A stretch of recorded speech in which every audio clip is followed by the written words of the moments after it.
When 26-year-old Haley Danielle Sanford was found dead in her Jonesville, South Carolina home on February 9, 2020, her family's world shattered. The young mother of three was suspiciously posed at the bottom of a staircase, a scenario that did not seem to match up with her injuries. In the weeks and months to come, her family members expected the kind of investigation that would result in conclusive action and a criminal conviction. Instead, the initial investigation was botched by scandal under the administration of a corrupt sheriff. When a new sheriff was elected, he vowed to solve Haley's case and several other recent unsolved crimes he inherited with the office. An arrest was made, and Haley's husband, the only other adult home at the time of her death, was charged with murder, only to be released for lack of evidence. The case remained open, but at a standstill. No longer content to patiently wait for the system to work, Greg and Sonia Sanford were facing a daunting task, and one that no parent should have to perform: investigating the suspicious death of their only daughter. This is the story of Haley, a life ended far too soon, and the pursuit of justice that followed. I'm Callie Lyons with FITSNews, and this is Unsolved Carolinas. The ask on the part of Haley's parents really isn't much. They want answers that will lead to a conviction and justice for their daughter. They shared their story with FITSNews in hopes that the public would help them find the answers they need. The more they came to learn about her death and the subsequent investigation, the more they came to realize about the critical lack of evidence in her case. Her family didn't need to know who. There was little question in their minds as to the individual responsible for her death. The sudden void in their hearts demanded answers and accountability, but from the very beginning of the investigation, they had no doubts as to where it would ultimately lead. Haley's family was expecting a promising change in circumstances for their beloved girl, one which would set her on the path to a new life. The last thing they were expecting was the tragedy that soon consumed them. Haley was found at the bottom of a staircase in her home, in a pose intended to appear as though she had fallen down the stairs and died as the result of an accident. Her family was disinclined to fall for such a ruse. Her husband, 24-year-old Dylan Thomason, told them the couple had fought the night before. The argument lasted until daylight, he claimed, at which point he finally sent Haley upstairs. She was too angry to sleep in the same bed with him. Dylan said that was the last time he saw her before discovering her at the foot of the stairs when he awoke at 3:30 p.m. later that fateful afternoon. Thomason's version of events failed to explain why the couple's two young children were locked in their bedroom, or why he left the house twice before noon, returning each time a few moments later. Nor did his narrative explain why he waited so long to call for help, or why he called his mother instead of 911 upon discovering Haley's body. More ominously, the accidental fall down the stairs suggested by Dylan failed to explain the injuries noted in Haley's autopsy report 3 days later. Referencing neck injuries consistent with manual compression and a deep laceration on the back of her head inconsistent with a fall down the stairs, the autopsy determined the cause of death to be blunt force trauma of the head. Haley's manner of death? It was ruled undetermined. In the 18 months prior to her death, Haley increasingly felt like a prisoner in her own home. It's a thought she verbalized on several occasions to her aunt, cousin, and other family members who observed what was going on in her household. Her husband was demanding complete control over her every move and all of her communications. Greg Sanford, Haley's father, said when Dylan went to work, he was constantly checking on her, both directly and through a cousin who lived across the street. When he did not receive an immediate response, Dylan would leave work to check on her in person.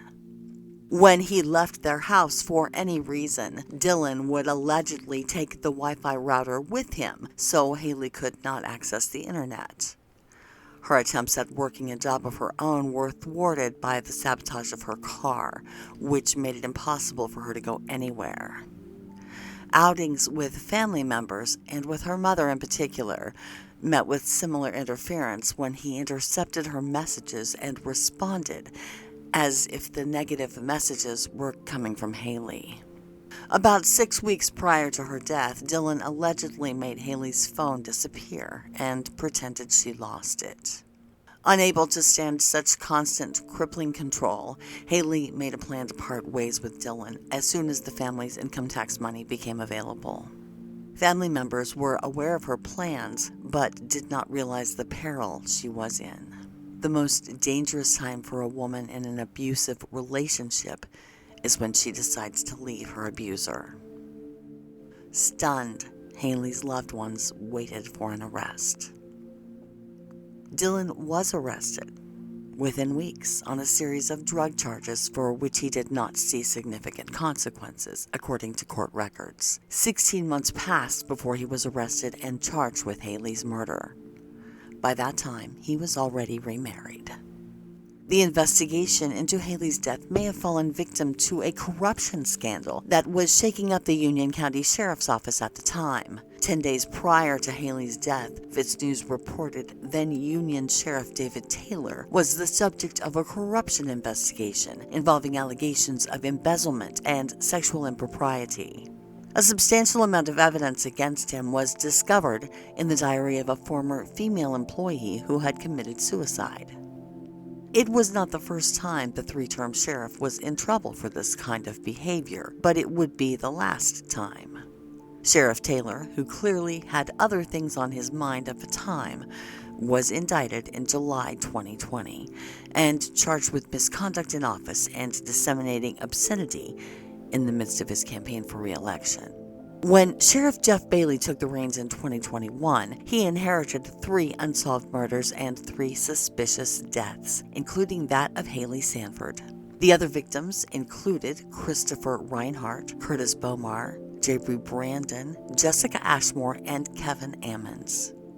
Despite everything that was known and the certainty of Haley's family, the murder charge against Dylan Thomason was dropped. South Carolina's 16th Circuit solicitor, Kevin Brackett, told the family he did not have enough evidence to prosecute the case. The autopsy report that failed to determine the manner of death was working against them. It didn't rule out the possibility that she had fallen down the stairs and died as the result of an accident.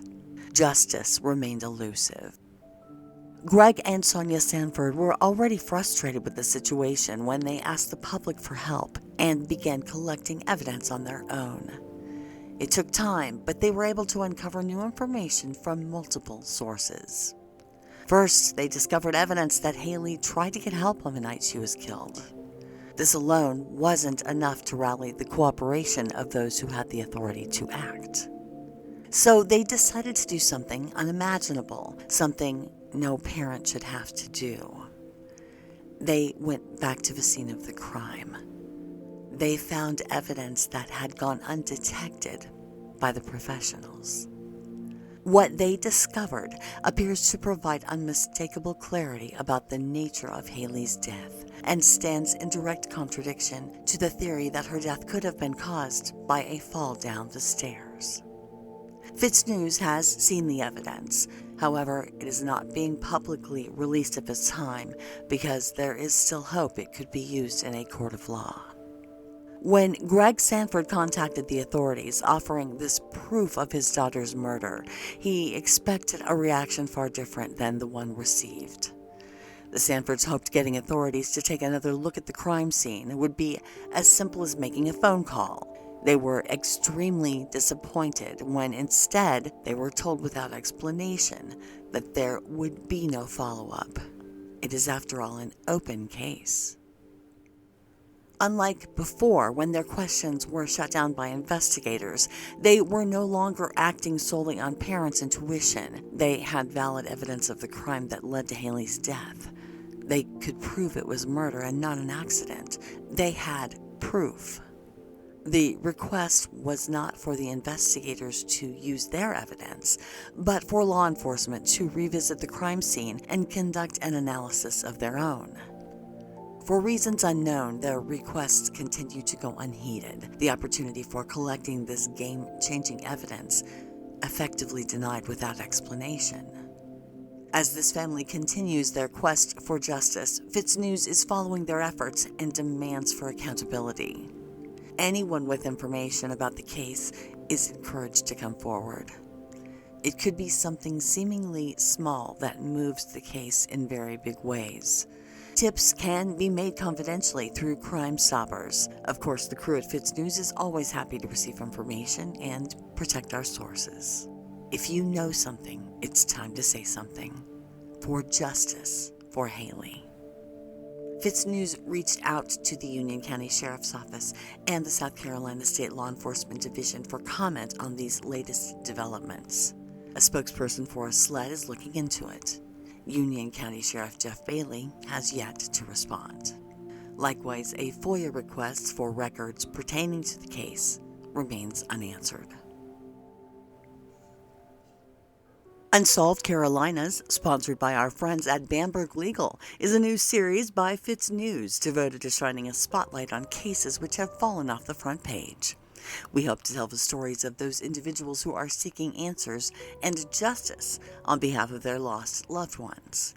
We will dive deeper into their stories, get to know them through their families and friends, and hopefully help find answers for those they've left behind. In every unsolved case, someone out there could know something that provides a missing link, a critical clue that could bring peace to a family in pain and help them write the next chapter of their stories, even if it is the final chapter. If you know someone who is missing or has been a victim of an unsolved homicide, email their story to research@fitsnews.com. The more stories we share, the more hope we can spread.